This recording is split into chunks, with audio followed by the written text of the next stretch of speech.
Feliz sábado, queridos. Está tudo bem com vocês aí? Todo mundo bem? Todo mundo feliz? Que Deus possa abençoar você nesta manhã, que Deus possa cuidar da sua vida. Eu não sei como você chegou aqui nesse momento para poder adorar a Deus, mas certamente você está aqui com um coração na expectativa de que Deus fale o seu coração. Eu espero que, embora você possa estar triste, se é o caso de alguém aqui, você possa sair daqui consolado e confortado por Deus. Se tem alguém aqui que está muito feliz, está muito contente, eu espero que você saia daqui nesta manhã mais feliz do que quando você aqui chegou. Nós estamos iniciando, neste sábado, uma série que terá 3 episódios. E o nosso tema é o Deus desconhecido. Nós queremos falar sobre Deus. No próximo sábado nós estaremos falando sobre o Deus desconhecido, mas falando sobre as manifestações do Espírito de Deus. Mas esta manhã eu gostaria que você viesse comigo naquilo que a Bíblia apresenta sobre esse Deus desconhecido. Num episódio em que o apóstolo Paulo vai visitar uma cidade chamada Atenas. E eu quero que você se ligue conosco naquilo que vai ser apresentado nesta manhã. Eu quero que você abra a sua Bíblia. Atos capítulo 17. Atos capítulo 17. Se você está aí com o seu smartphone, pode também acompanhar através do seu celular. Se você está com a sua Bíblia física, você pode abri-la agora. Capítulo 17, nós vamos ler a partir do verso 16. Deus é incompreensível. Deus é inconhecível. Você pode dizer assim, mas pastor, como assim Deus é incompreensível? Deus é inconhecível. Quando eu digo que Deus ele é incompreensível, que ele é inconhecível, eu estou dizendo que ele é inconhecível plenamente. Ninguém aqui, ninguém de nós, pode dizer que conhece a Deus plenamente. Deus, ele está além dos nossos limites. Deus está fora da nossa esfera. Como criaturas finitas que nós somos, nós estamos envolvidos numa esfera. Só conseguimos olhar e visualizar aquilo que está diante de nós. Mas Deus excede os nossos limites. Deus, como um Deus poderoso, como um Deus onisciente, como um Deus que é criador de todas as coisas, ele atravessa o abismo que separa o Criador de suas criaturas e ele se revela a nós. Deus fez isso através da Bíblia. A Bíblia é a palavra de Deus, a Bíblia é a verdade. A Bíblia diz assim, santifica-os na verdade, a tua palavra é a verdade. E Jesus disse ser a própria personificação da verdade. Ele disse assim, eu sou o caminho, a verdade e a vida. Então Deus se revelou através da sua palavra, ele atravessou esse abismo como Deus desconhecido e ele se revelou. Nós não conhecemos Deus plenamente, mas nós conhecemos a Deus à medida que ele se revelou, ou à medida que ele se revela. Mas Deus também se revela através da natureza. Quando nós olhamos para a natureza, nós podemos sentir e compreender um pouco do que é Deus. A gente consegue perceber um lampejo daquilo que nós pensamos ser Deus. Mas Deus se revela também através da pessoa de Jesus Cristo. Quando Jesus Cristo veio a esse mundo, ele também se revelou a nós. Portanto, queridos, nós estamos dando início a esta série, O Deus Desconhecido. E quero começar falando de um personagem que pode ser que eu tenha falado aqui em algum momento, mas eu gostaria só de usar um pouco da história desse personagem para ilustrar aquilo que nós queremos nesta manhã. Friedrich Nietzsche. Esse personagem é estudado em todos os lugares, na filosofia, na teologia. Ele foi um filósofo e um filólogo alemão. Aqui está a sua trajetória, ou alguma coisa a respeito da sua vida. Nasceu em 15 de outubro de 1844, filho e neto de pastores, portanto, ele veio do seio do protestantismo. Quando ele era criança, os seus colegas de escola o chamavam de o pequeno pastor, devido ao seu legado. E na sua juventude, ele se especializou em grego, latim e estudos bíblicos. Não era uma graduação, mas ele era muito conhecedor dessas áreas. E esse foi o seu caminho. Ele foi para Bonn, dedicou-se a estudar teologia e filosofia. Depois ele foi para Leipzig, não sei se é exatamente assim que se pronuncia. Em alemão é Leipzig, é mais ou menos assim. Mas ele foi influenciado pelo seu dileto professor Ritschl. E ele então, lá em Leipzig, ele resolveu largar sua formação anterior e partiu para os estudos em filologia. E essa passou a ser a sua principal função. Considerava a filologia não apenas como história, e não apenas como estudo das formas literárias, mas ele entendeu que a filologia poderia ajudá-lo no estudo das instituições, das ideias e do pensamento. Mas com o passar do tempo, Nietzsche ele se afastou do caminho do protestantismo, deixou as suas raízes e ele se afastou do seu berço original e ele causou ali, ou obteve uma ruptura. Isso ocorreu por influência de alguns filósofos, como, por exemplo, Fichte, Arthur Schopenhauer, e poetas como Hölderlin e Lord Byron. A partir de então, ele começa a encontrar asilo no ateísmo. E ele, então, influenciado pelos gregos, ele escreve muitas coisas. Escreve muitos poemas, muitas obras, e uma destas obras, ou uma dessas orações, ele fez e foi traduzido por Leonardo Boff no livro Tempo de Transcendência. Ele então escreve o seguinte.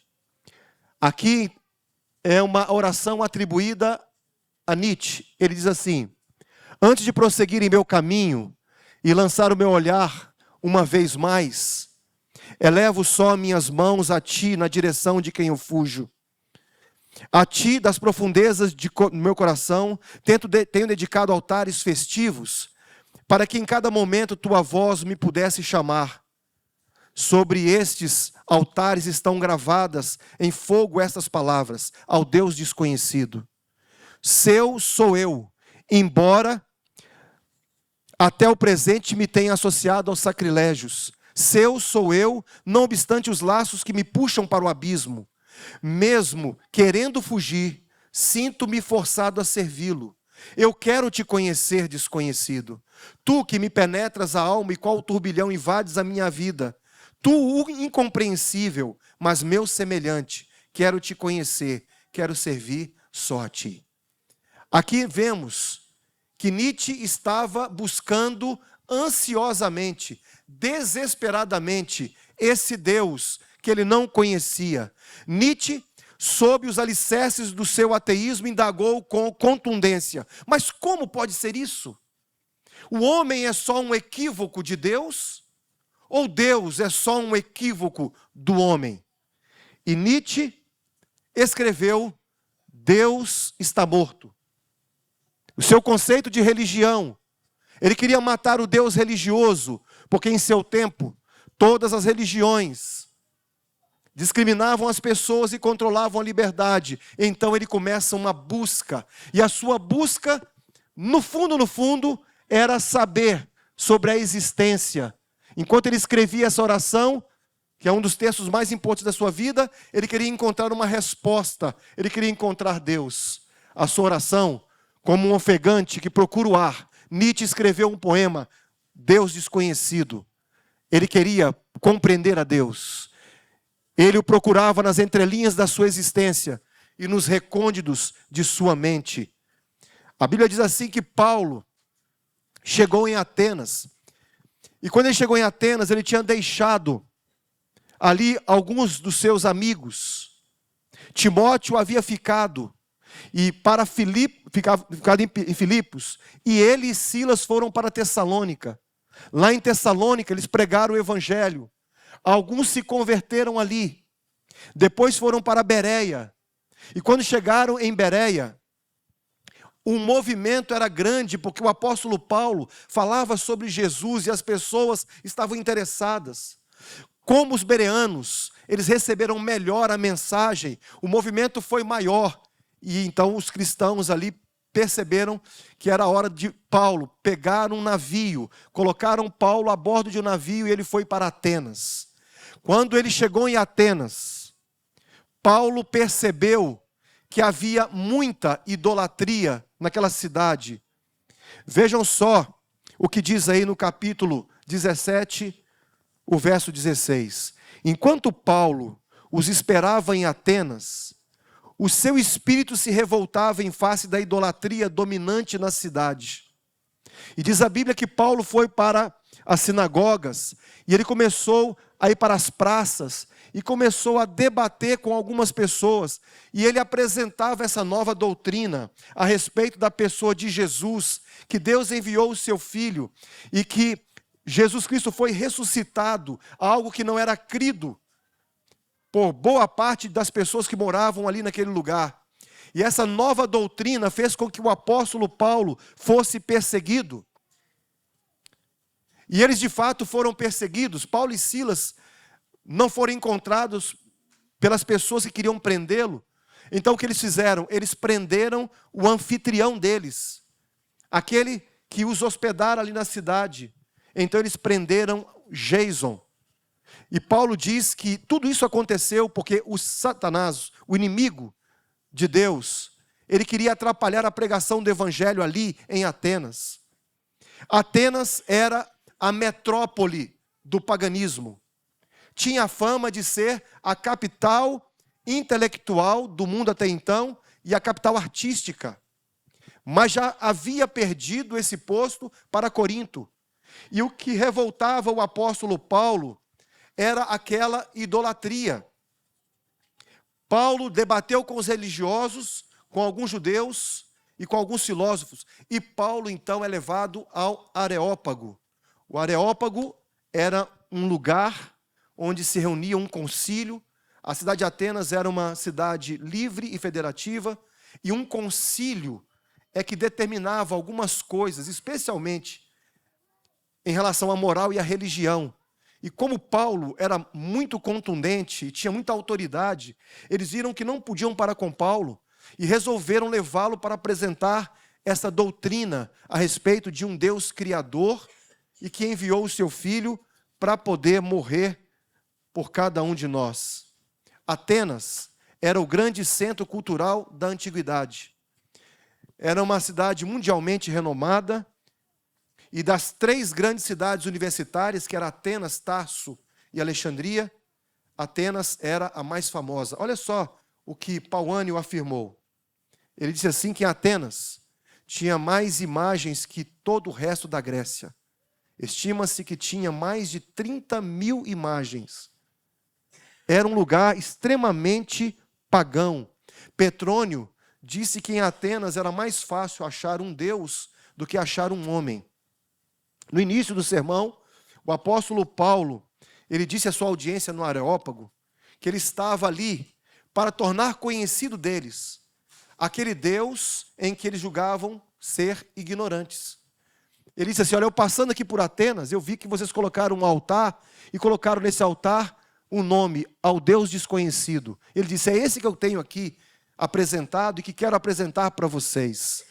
E então, queridos, a filosofia ou qualquer outro ensinamento, por mais profundo que pareça, fenece ante a grande verdade de um Deus criador, mantenedor e que se relaciona com seus filhos. Deixa eu dizer uma coisa para você, querido amigo que está aqui nesta manhã. Eu não sei em que condição você veio aqui para poder se encontrar com Deus. Mas antes de você chegar aqui, Jesus já estava ali esperando. Jesus viu quando a primeira pessoa entrou nesse lugar. E Jesus lê o pensamento dessa pessoa, lê o que está no coração. Deus sabe exatamente o que está no seu coração agora, nesse instante. Nós temos um Deus, queridos, que é apaixonado por nós. Nós temos um Deus que deseja estar perto da gente. A Bíblia diz assim, em Deuteronômio, no capítulo 6, no verso 5, a Bíblia diz assim, que Deus deseja que o amemos. Lá está assim, amarás o Senhor teu Deus, de toda a tua alma, de todo o teu coração, de todo o teu entendimento, de toda a tua força. Deus tem interesse em que você o ame. Aqui é um assim diz o Senhor. É o próprio Deus dizendo para o profeta, amarás o Senhor teu Deus. Deus nos ama, mas em contrapartida, Deus espera que nós o amemos. Por incrível que pareça, esse Deus que é incompreensível, é inconhecível, dado o seu grande poder, esse Deus tem necessidades. Não é incrível isso? Esse Deus tem uma necessidade que é ser amado por você. Isso é simplesmente extraordinário. Deus, Ele está apaixonado por nós. Ele nos ama, mas Ele quer também que a gente o ame. Porque o amor, queridos, é uma via de mão dupla. Deus quer que nós sejamos cúmplices de seu amor. Deus quer partilhar a vida conosco. Quer estar ao nosso lado. Por isso, Deus quer se relacionar com você e comigo. A Bíblia diz que apenas alguns poucos atenderam o apelo lá em Atenas. Dionísio, um dos anciãos daquela cidade, da alta classe, uma mulher por nome Dâmaris e com eles outros ainda. Deixa eu fazer uma pergunta para você. Eu não sei quanto tempo você tem vindo à igreja, quanto tempo você tem frequentado aqui a comunidade do Campolim. Talvez eu esteja falando aqui para pessoas que já entregaram a vida a Jesus, que se batizaram em nome do Pai, do Filho e do Espírito Santo. Mas nesta manhã, Deus quer que você volte ao seu primeiro amor. Você se lembra de quando você se batizou? Você se lembra quando você entregou a vida a Cristo? Como você se dedicava às coisas de Deus? Como você sentia algo diferente? Como você reagia às palavras da Bíblia e aquilo que Deus falava com você através do Espírito Santo? Deus quer que você e eu, Ele quer que nós voltemos ao primeiro amor. Mas pode ser que haja alguém aqui que ainda nem viveu esse primeiro amor. Alguém que ainda não teve oportunidade de experimentar uma intimidade com Deus. Através de um relacionamento em que você lê a sua Bíblia, que você ora, que quando você vai fazer alguma coisa, você leva Deus com você. Será que há alguém aqui nesta manhã que ainda não entregou a sua vida a Jesus? Alguém que não foi batizado? A Bíblia diz assim, aquele que crer e for batizado será salvo. Não espere para depois o que você pode fazer hoje. Há muitos que permitem que passem anos e nunca tomam uma decisão ao lado de Cristo. Ali em Atenas, certamente havia pessoas que já tinham ouvido falar alguma coisa sobre Jesus. Mas quando tomaram conhecimento, aceitaram. Mas alguns disseram não. Por isso, em Atos, do capítulo 17, 24 e 25, a Bíblia diz assim que Deus fez o mundo e tudo que nele existe. Sendo Ele Senhor do céu e da terra, não habita em santuários feitos por mãos humanas. Olha só o que diz aí o verso 28. Paulo falando para os atenienses diz assim, pois nele vivemos e nos movemos e existimos, como alguns dos vossos pais têm dito. Veja só o que diz o verso 30. Ora, não levou Deus em conta os tempos da ignorância. Agora, porém, se arrependam, porque estabeleceu um dia em que há de julgar o mundo com justiça, por meio de um varão que destinou e acreditou diante de todos, ressuscitando-o dentre os mortos. Queridos, hoje, Deus está oferecendo a oportunidade de todos nós nos entregarmos a Ele e nos salvarmos. Olha só as palavras desse indivíduo chamado Greg, da banda Bad Religion.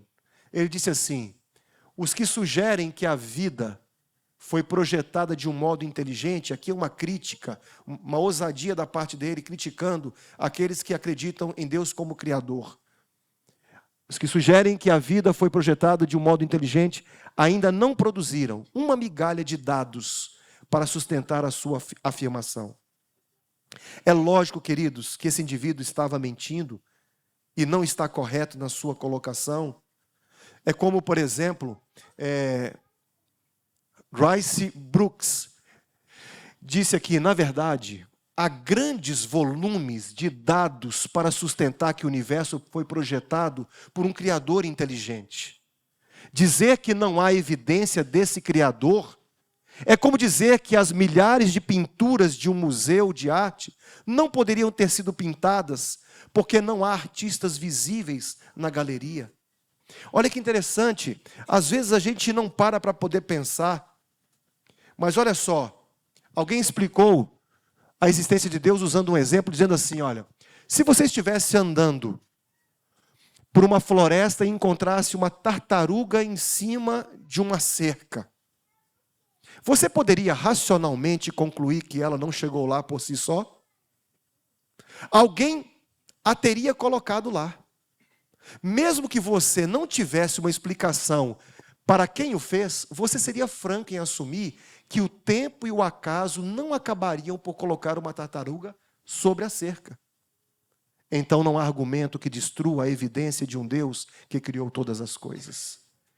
É tão simples, mas é tão profundo isso.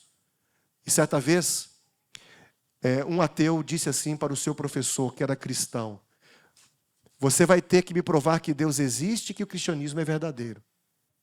Então, o professor respondeu para ele assim: se eu fizer isso, você vai crer em Deus e seguir a Cristo?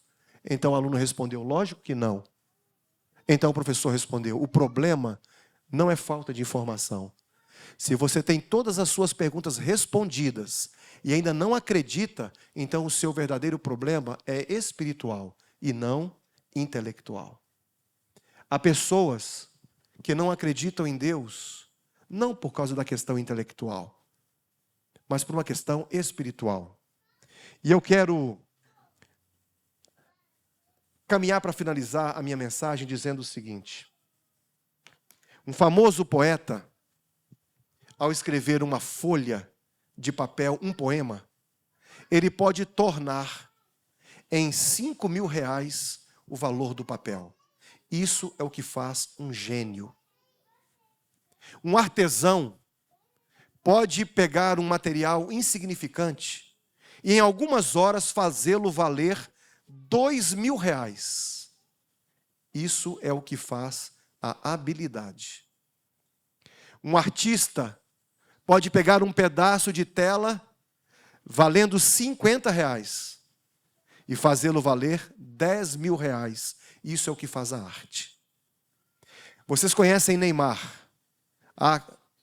Aqui todos nós conhecemos Messi e Cristiano Ronaldo.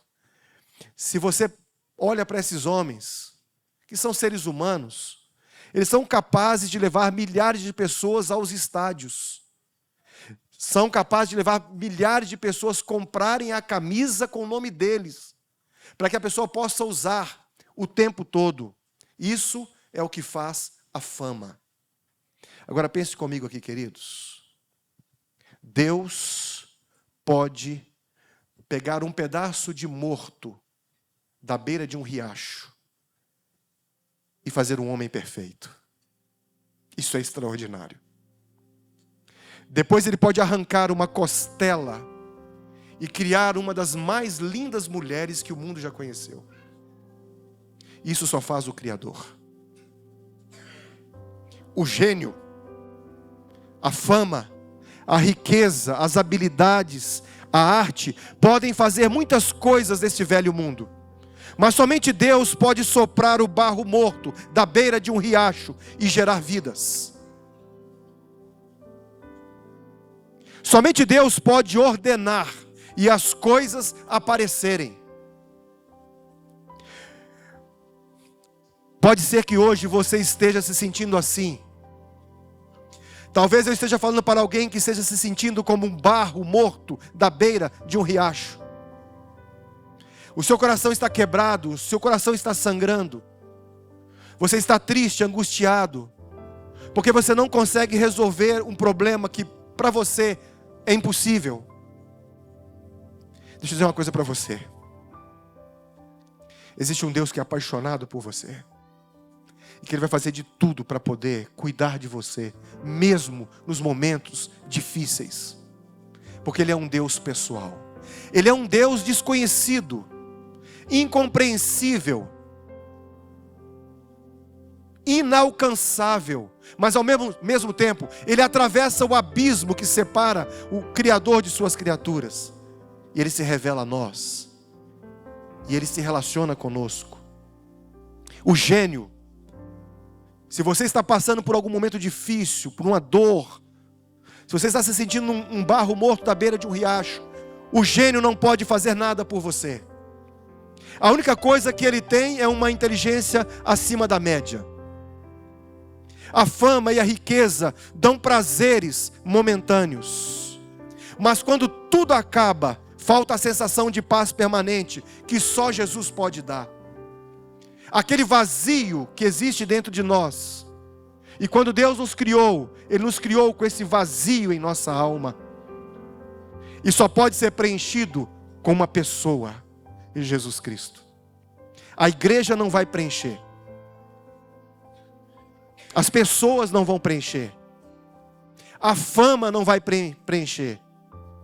Só Jesus vai preencher. Por isso que o salmista Davi já dizia: o Senhor é o meu pastor e nada me faltará. Jesus é suficiente. A habilidade e a arte podem mudar alguma coisa externa, mas não conseguem reparar as brechas e as roturas emocionais causadas pelo pecado. Somente Deus pode restaurar a minha vida e a sua vida. Deus quer falar com você algo nesta manhã. Eu quero que você abra a sua Bíblia agora em Isaías. Isaías no capítulo 64. Deus tem uma mensagem para você nesta manhã. A Bíblia fala que a nossa vida pode estar em pedaços, mas Deus é capaz de reconstruir toda a nossa vida. Deus é capaz de reestruturar toda a nossa problemática emocional, porque Ele é o nosso oleiro. Olha só o que diz aí no capítulo 64 de Isaías, o verso 8. Aqui está o que o profeta disse para o Senhor: mas agora, ó Senhor, Tu és nosso Pai, nós somos o barro, e Tu o nosso oleiro, e todos nós, obras das Tuas mãos. Uma certa ocasião, um indivíduo, diante de uma plateia como essa daqui, ele levantou um velho violino que estava encostado numa parede, e zombando daquele velho violino, disse assim: quem quer comprar esse velho violino? $1. Quem dá mais? $2. Quem dá mais? $3. Quem dá mais? E as pessoas começaram a sorrir. Afinal de contas, queridos, quanto vale $1? Quanto vale R$1? As pessoas zombavam porque ali estava um violino empoeirado, desafinado, encostado. Mas no meio daqueles gracejos, daquelas brincadeiras, alguém que estava sentado ao fundo se levantou, com os cabelos grisalhos, se dirigiu à frente e disse assim: eu poderia tentar tocar este velho violino? O indivíduo disse assim: você quer tocar este velho violino? Desafinado do jeito que ele está? Encostado já há alguns anos? Se você quiser tentar, pode tentar. Se você conseguir produzir alguma coisa boa nesse velho violino. Pode tentar. E as pessoas sorriram. Aquele homem pegou o velho violino, colocou o violino no seu peito, ajustou as suas cordas, e ele começa a tocar uma melodia extraordinária. Ele começa a tocar uma melodia pura e doce, como o canto dos anjos. Quando ele termina de tocar aquela música, as pessoas estão impactadas com a maestria com a qual o instrumento fora tocado. As pessoas estavam impactadas, emocionadas com o som produzido por aquele velho violino. Então ele levanta o violino e faz uma pergunta: quem quer comprar este velho violino? $1.000. Quem dá mais? $2.000. Quem dá mais? $3.000. Quem dá mais? Está vendido, disse ele. Ele é meu. Quando ele colocou o violino no seu peito, as pessoas não se contiveram. As pessoas se levantaram e começaram a aplaudir de pé. E no meio daqueles aplausos, alguém que parecia não ter entendido muito bem o que havia acontecido, fez uma pergunta: mas afinal, o que foi que mudou o valor do velho violino? Então alguém respondeu: o que mudou o valor do velho violino foi o toque da mão do mestre. Ah, meu querido amigo, eu espero que nesse momento você tenha a sensibilidade de perceber Deus querendo falar com você. Deus quer se relacionar com você. Deus é tão maravilhoso que quando Deus escolheu nos amar, Ele também escolheu nos dar o livre arbítrio. Deus, quando decidiu nos criar e nos amar, Ele deu-nos a possibilidade de rejeitá-lo. Imagine se de repente o meu filho vira para mim e diz assim: pai, você me ensinou muitas coisas, o Senhor me ensinou sobre Deus, mas eu não quero mais servir a Deus. Eu não acredito mais em Deus. Aliás, eu não quero nenhum tipo de identificação com esse Deus. E aí ele se vira para Deus e diz assim: Deus, por favor, me deixa. Me dê o direito de viver. Afinal de contas, a vida me pertence. E a gente virasse as costas para Deus? Meu filho virasse as costas para mim? Ou o seu filho virasse as costas para você? E dissesse assim: eu não quero mais. Eu não me identifico mais. Deixa eu fazer uma pergunta para você. Se o seu filho dissesse isso para você, você deixaria de amá-lo por isso? Pai, mas eu não te amo mais. Você deixaria de amá-lo porque ele falou isso para você? A maior prova de que Deus te ama é o fato de que você pode rejeitá-lo, e isso não vai mudar o que Ele sente por você. Nós temos um Deus que é apaixonado por nós. Agora, nesse momento, nesse exato momento, existem pessoas que desconhecem esse Deus.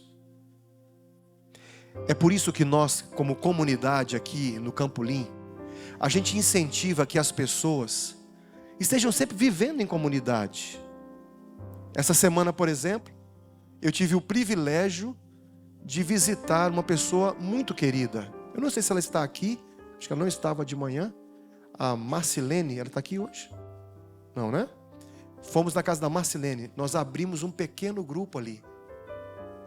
E ela convidou uma amiga chamada Cláudia, né, querida? Cláudia. Às vezes, você lá no seu condomínio onde você mora, ou na casa, no seu bairro, na sua rua, você é uma das poucas luzes que podem apresentar o Deus que muitas pessoas não conhecem. Você já pensou na minha e na sua responsabilidade? Um médico levando um outro médico a Jesus. Estive agora nesse acampamento de carnaval, já tinha sido convidado algum tempo atrás, e fui lá com um objetivo: para conhecer o trabalho que a igreja do Encontro Vida lá em Belém realiza, que é uma igreja do hospital, que tem um perfil semelhante ao nosso perfil de igreja aqui. E é incrível. Um médico foi batizado no retiro do ano passado. Esse médico passou a frequentar um pequeno grupo. Nesse pequeno grupo, ele convidou um outro médico que era sócio dele. E esse outro médico começou a frequentar o pequeno grupo. No pequeno grupo eles se relacionavam, eles oravam uns pelos outros, estudavam a palavra de Deus. E esse amigo foi para um ambiente informal, porque era um ambiente de amizade, de intimidade. Depois de um ano de batizado, esse médico, Dr. Alan Herbert, ele começou a discipular o Bruno, Dr. Bruno. E o Dr. Bruno veio para o retiro espiritual de carnaval esse ano, lá em Belém. E lá na programação, nós estávamos ali fazendo a parte espiritual, nós fizemos um apelo. E ele aceitou a Jesus como seu Salvador, e naquele retiro foi batizado em nome do Pai, do Filho e do Espírito Santo. O Dr. Bruno e a sua esposa, que também é médica, que trabalha no Hospital Adventista de Belém. Por que ele aceitou o apelo? Porque Jesus, o Espírito Santo, já estava trabalhando no coração dele quando ele estava sendo discipulado pelo Dr. Alan. Quando, há um ano atrás, começou a discipulá-lo, levá-lo para o pequeno grupo, levá-lo para a igreja. Chegou um momento que ele falou: eu não consigo mais segurar, eu quero entregar a minha vida a Jesus. Jesus disse assim: vós sois a luz do mundo. Então, resplandeça a vossa luz. Nós estamos precisando de pessoas que possam coordenar pequenos grupos aqui em nossa comunidade. Se você gosta de ensinar e tem tempo livre para poder participar de um dos pequenos grupos de nossa comunidade, procure a nossa igreja. Coloque aí o seu celular, registre aí e diga do seu interesse de participar de um pequeno grupo. E nós vamos direcionar você para participar de um desses pequenos grupos. Jesus quer se relacionar com você, quer que você se relacione com outras pessoas. Aqui no Campolim nós ensinamos que nós devemos amar a Deus. Temos que amar a quem? O outro. E temos que amar servir, não é assim? Nós amamos a Deus, amamos o outro e amamos servir. Você gostaria de se colocar nas mãos de Deus nesta manhã? E dizer assim: Senhor, eu quero reconhecê-lo como o Senhor da minha vida. Eu quero fazer a tua obra. Ajuda-me para que eu possa cumprir o teu querer. Alguém gostaria de dizer isso nesta manhã? Eu também, queridos. Feche os seus olhos e ore comigo. Querido Pai, nesta manhã, Senhor, como foi dito aqui, nós queremos pedir perdão, pedir desculpas pela nossa imaturidade. Nós queremos pedir desculpas, Senhor, pela nossa negligência. Senhor, nos desculpe por causa da nossa falta de conhecimento, por não buscarmos o Senhor. Nós estamos vivendo um momento de clamor. Nós queremos clamar pelo Teu Espírito. Queremos clamar para que possamos voltar ao nosso primeiro amor. Aquele momento em que abraçamos a fé, aceitamos a Jesus e estávamos dispostos a falar de Jesus para todas as pessoas ao nosso redor. Há muitas pessoas que não conhecem o Senhor. Há muitas pessoas que para elas o Senhor é um Deus desconhecido. Ajuda-nos para que possamos transmitir o Senhor para essas pessoas. Que não sejamos gente como Jesus. E que possamos nos dispor para fazer o Teu trabalho. Nós te pedimos isso, Senhor, e agradecemos em nome de Jesus. Amém.